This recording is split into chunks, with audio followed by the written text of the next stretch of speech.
distinto telespectador. Aqui é o pastor Timofei, que está com a Bíblia na mão, desejando deixar-lhe uma mensagem que edifique o seu coração, a sua alma, que lhe dê alegria, que lhe trace um rumo novo na sua vida. Não será ele, pastor Timofei, mas Deus, pela sua palavra, pode nos dar esse benefício, essa bênção. Há muita coisa que Deus não faz. Eu gostaria de mencionar pelo menos uma ou duas das coisas que Deus não faz. Quando eu era menino, lá em casa havia muita pobreza. A gente queria comprar as coisas, não tinha dinheiro. Comprar pão, por exemplo, é um filão de pão para uma turma e uma banana para cada pessoa. Então essa era a nossa refeição. Nós comíamos muito pouco porque não havia dinheiro. Então um dia eu falei para minha tia: tia, será que Deus não poderia fazer chover dinheiro na nossa casa? Ou jogando o balde no poço, tirar lá um balde cheio de dinheiro? Ela disse: bem, Deus não faz coisas assim. Aí eu fiquei pensando: puxa, mas que bom seria. É ideia de criança. Entretanto, muitas vezes, é ideia também de gente grande. Deus fazer alguma coisa para modificar a situação. Deus não opera milagres? É claro que opera. Mas vamos ver que tipo de milagre é esse. Deus deu para o homem sabedoria e deu-lhe o trabalho, através do qual ele poderia afligi-lo, diz lá no livro de Eclesiastes. Então, pelo trabalho, Deus aflige o homem. Afligindo-o, o homem acaba sendo sábio, porque ganha experiências e a própria situação, a própria vida, lhe dá muitos ensinamentos. Na minha casa, a pobreza era muito grande. Como eu disse, uma fatia de pão e uma banana era o almoço. Quando não, uma laranja e uma fatia de pão. Era assim que nós comíamos. A gente pedia para o homem que vendia laranja, dizia: laranjeiro, você tem uma laranja para mim? Laranjeiro, você tem uma banana para mim? E às vezes ele ficava com pena e jogava para a gente. A gente corria, pegava e comia. Sorvete, lá em casa não chegava, não. Quando vinha um copinho de sorvete, os meus irmãos, por exemplo, comiam um copinho, comiam tudo, casca. Quando ganhavam uma banana maçã, comia com casca e tudo. Porque a fome era grande. Então Deus poderia fazer chover dinheiro na casa do pobre. Mas isso não é correto. Porque o pobre vai aprender a esperar receber. O homem que não quer trabalhar, ele vai querer sempre que Deus faça chover. Ou então, ele acha que os ricos, Deus deveria tirar dos ricos o dinheiro e dar para os pobres. Aliás, era o que se fazia um certo tempo no Brasil, quando havia os cangaceiros, o Lampião, Maria Bonita, e assim muitos outros. Tiravam dos ricos para dar para os pobres. Isso não é correto. Deus não quer isso na vida do homem. O que Deus disse para o homem quando o criou? no suor do teu rosto comerás o teu pão. É trabalhando, é plantando, cavando, estudando, se preparando para entender melhor a vida, ter uma boa profissão e ganhar o dinheiro suficiente para viver. Esse é o método divino. Deus não quer alimentar o sentimento de ociosidade em os nossos corações. Deus quer que nós sejamos diligentes, que nós sejamos criativos, que procuremos fazer alguma coisa. Deixa eu contar para você uma experiência. Quando eu fui ao seminário, a minha igreja votou pagar a pensão, mas só a pensão não dava, porque eu precisava de livros.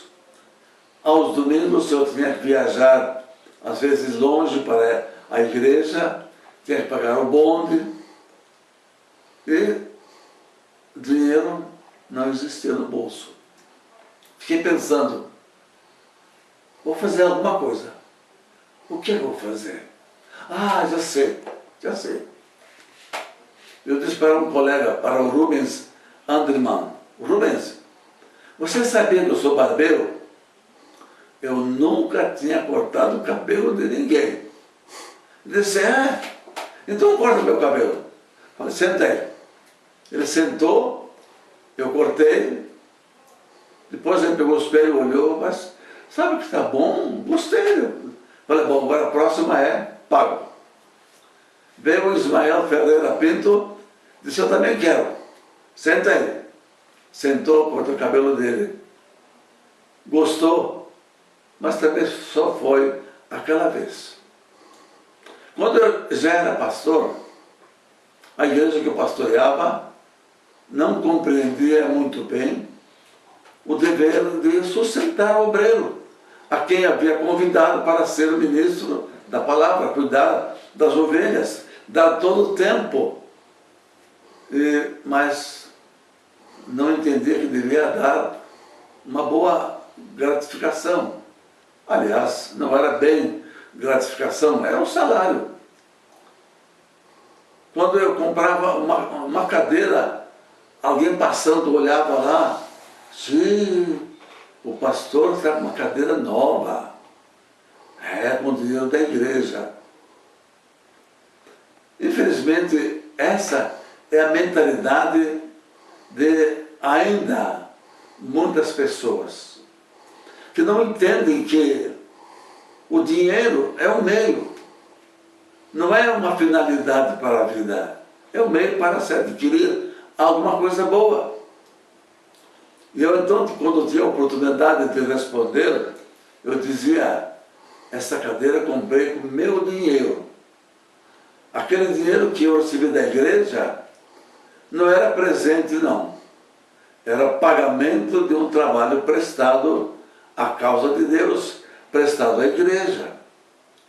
Então, Deus não faz chover dinheiro, Deus usa a inteligência do homem, usa a capacidade do homem. Depois disso, como eu era pastor de uma igreja pobre, não tanto pobre financeiramente, mas pobre no seu entendimento, eu fiquei pensando, o que eu posso fazer para suprir minha necessidade? Espera aí, eu acho que eu vou fazer gravatas. Eu nunca tinha feito gravatas. E, como lá no seminário, quase todos os alunos eram meus fregueses, eu quis fazer gravatas.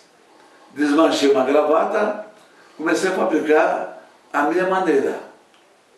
Olha, gente, vendi tanta gravata. Até lá em Recife, levei uma mala cheia de gravatas, vendi tudo. Muita gente tirava do meu pescoço a gravata, dizia, pastor, vende para mim essa gravata, tão bonita. Então, assim eu fui vivendo. Assim, como diz lá a linguagem popular, foi me virando. O homem tem que aprender a se virar e não ser um dependente eternamente. Ter a sua dignidade, valorizar o seu trabalho. Trabalhar, sim, mas também valorizar o seu trabalho. Fez uma obra, fez um trabalho, tem seu preço. Não é explorar a igreja.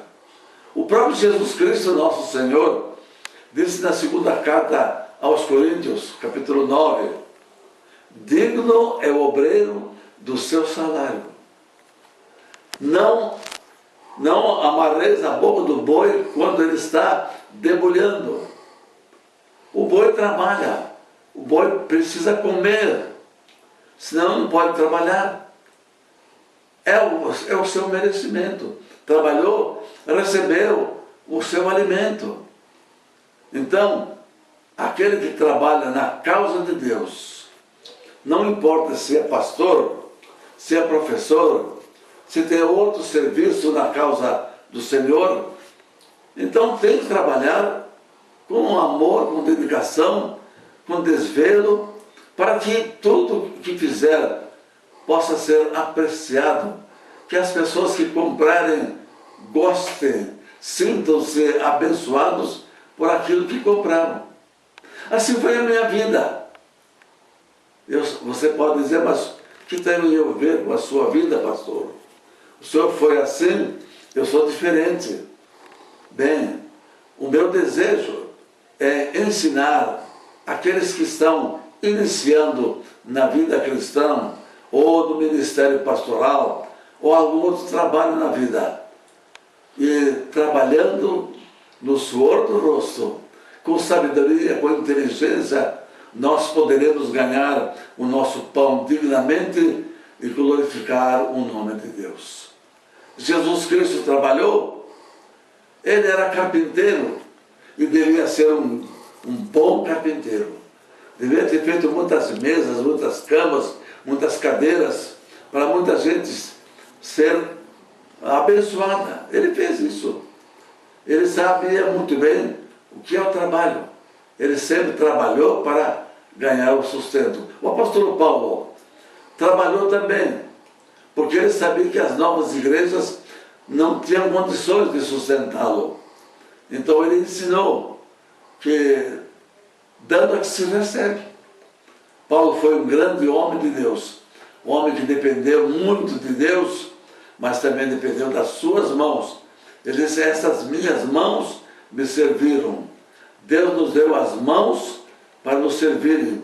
Deus nos deu a inteligência para que seja usada para o nosso bem, para o bem da sociedade. Como diz a Bíblia, nós temos que ganhar para ter com que ajudar o nosso semelhante.